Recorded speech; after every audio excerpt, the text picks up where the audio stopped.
La pause TI NaviPro. 15 minutes avec nos experts sur des sujets d'actualité pour être à l'affût des dernières tendances en matière de TI.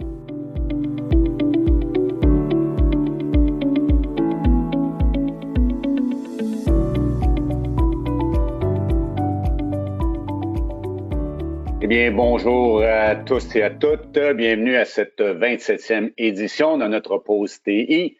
Et aujourd'hui, j'ai le plaisir d'accueillir David Masson, directeur de la sécurité d'entreprise chez Darktrace. Bonjour, David. Bonjour, Pierre, ça va? Ça va bien, merci. Donc, ce matin, notre sujet est comment les entreprises peuvent-elles renforcer leur cyber-résilience? Et David, je te lance la question. Pourquoi les entreprises devraient-elles renforcer leur cyber-résilience? Je suis sûr que c'est bien évident pour la plupart de la population ici au Canada que la menace de cyber devient de plus en plus grande et devient de plus en plus importante dans nos vies. C'est en effet un fait véritable de nos vies. Et c'est très important pour les organisations, les organisations, par exemple, des affaires, pour les gouvernements provinciaux, municipaux, fédéraux, etc., de protéger leur infrastructure digitale des menaces cyber. Mm-hmm. Et il y a beaucoup de façons pour protéger les réseaux, mais c'est très important de comprendre l'échelle de la menace qui nous confronte en ce moment. Dis-moi, David, lorsqu'on parle de protection digitale, l'entreprise digitale, est-ce que, selon toi, l'entreprise digitale a changé depuis le début de la COVID? Parce que depuis 9 mois, on a tous appris à travailler différemment, mais est-ce que la cybersécurité a dû s'adapter aussi à cette nouvelle entreprise digitale?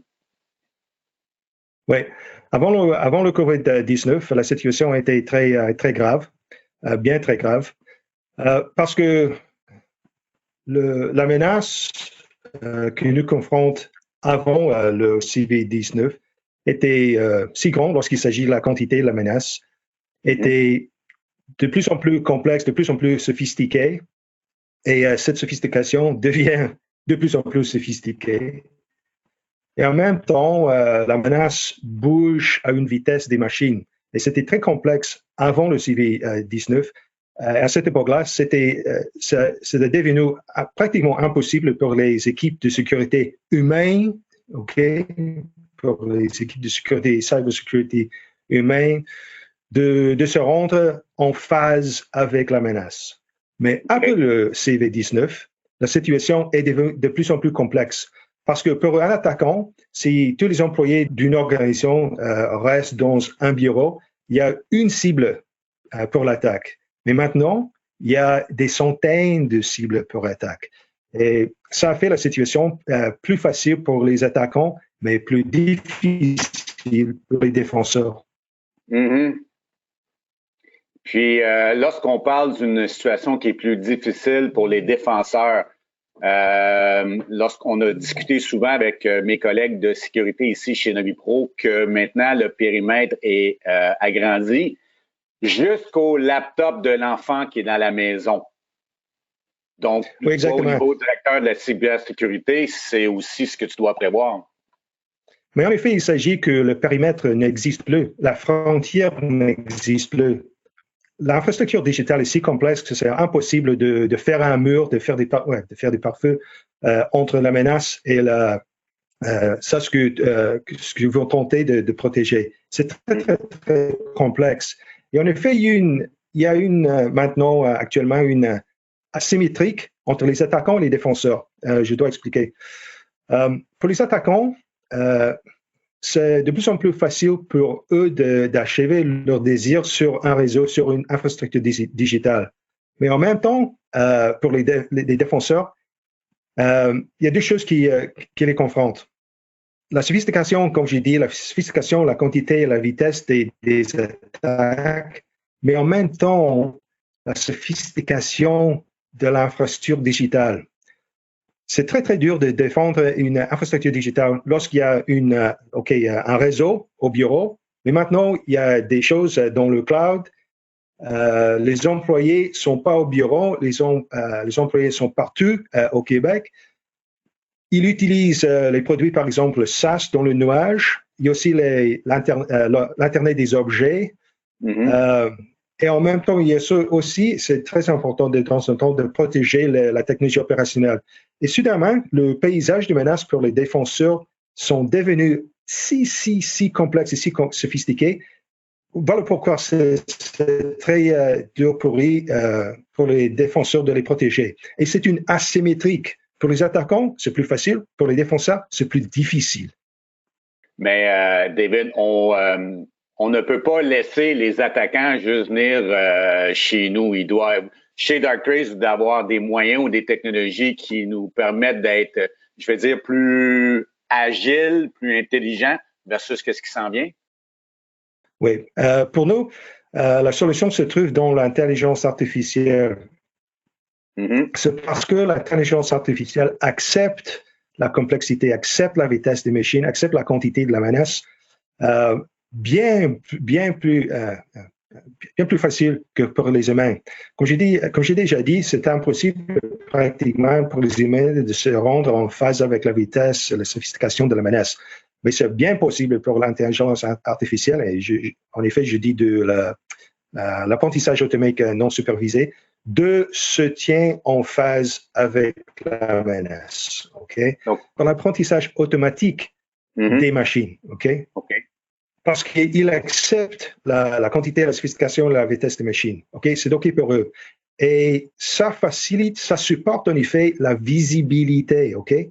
C'est le manquement le plus grand pour les défenseurs sur une infrastructure digitale, c'est avoir la visibilité de voir, de surveiller ce qui se passe sur toute l'infrastructure, sur tous les appareils, qu'est-ce qui se passe avec tous les employés, toutes les personnes sur le réseau, chaque serveur DNS, chaque serveur informatique, etc. Si vous avez une visibilité, une habilité de surveiller toute l'infrastructure, c'est bien possible de voir le début d'une attaque en temps réel et d'arrêter l'attaque. Mais sans la visibilité, c'est pratiquement impossible. Lorsqu'on parle d'apprentissage machine, pour être sûr que tout le monde comprend aussi, c'est qu'on va permettre à un ensemble d'algorithmes mathématiques d'apprendre avec ce qui survient autour d'eux. Et après ça, de se créer des moyens de réagir. C'est l'apprentissage machine, que ce soit notre sorte de domaine. Peux-tu nous donner un exemple dans le cas de l'apprentissage machine au niveau de la cybersécurité? Qu'est-ce qu'on peut faire aujourd'hui? Un exemple, un IA qui se base sur l'apprentissage automatique non supervisé peut comprendre le comportement normal de chaque appareil, de chaque personne dans l'infrastructure digitale. Et je continue d'utiliser ce mot infrastructure digitale parce que, comme j'ai dit, le réseau n'existe plus, c'est partout dans nos vies. Ouais. Et avec cette connaissance du comportement normal, c'est bien possible de voir en temps réel le moment où il y a un changement dans ce comportement normal. Et en même temps d'analyser ce changement en temps réel et de décider d'évaluer qu'est-ce que ça veut dire ce changement et de faire une alerte à l'équipe de sécurité cyber en temps réel. Et c'est très important. Par exemple, il y a des menaces comme rançon logiciel qui se marchent très vite, trop vite pour les humains. Mais en même temps, si c'est possible de voir le changement dans un réseau, au début du changement, c'est plus facile de l'arrêter. Donc, ce que tu me dis, c'est au niveau de l'apprentissage machine, c'est que l'environnement mathématique, algorithmique de surveillance, lui peut détecter tout ce qui peut être anormal dans le comportement normal, donc un changement, une déviation, mais à tous les niveaux, à toutes les composantes qui font partie d'une entreprise digitale. Que ce soit moi qui rentre dans le réseau ou le serveur. C'est ce qui fait. Voilà pourquoi c'est important d'avoir une visibilité complète de réseau, de l'infrastructure digitale. Parce que les particules du début d'une attaque peuvent se trouver partout dans l'infrastructure digitale. Peut-être dans le SaaS, il y a quelque chose qui s'est passé dans le SaaS, mais c'est se connecter avec un login sur le réseau au bureau, et peut-être qu'il y a un contact en même temps avec un appareil d'Internet des objets dans le sous-sol dans le bureau. Ouais, mais isoler ces particules n'ont pas de sens. Mais ensemble, peut-être que ça signifie le début d'une plus grande attaque. Et je présume aussi que lorsqu'il y a des nouvelles composantes ou des nouveaux accès qui viennent dans l'entreprise digitale, mais Darktrace est capable de reconnaître j'ai quelque chose de nouveau et j'observe si c'est normal ou non. Puis à un moment donné, je peux détecter que oups, ça aussi, c'est pas normal dans l'ensemble, etc. Et oui, et en même temps, si c'est possible d'observer, de faire une connaissance du comportement normal, c'est en même temps, c'est possible de renforcer le comportement normal. Et voilà comment le Darktrace arrête les attaques cyber. En savoir le comportement normal et en supportant et en renforçant le comportement normal.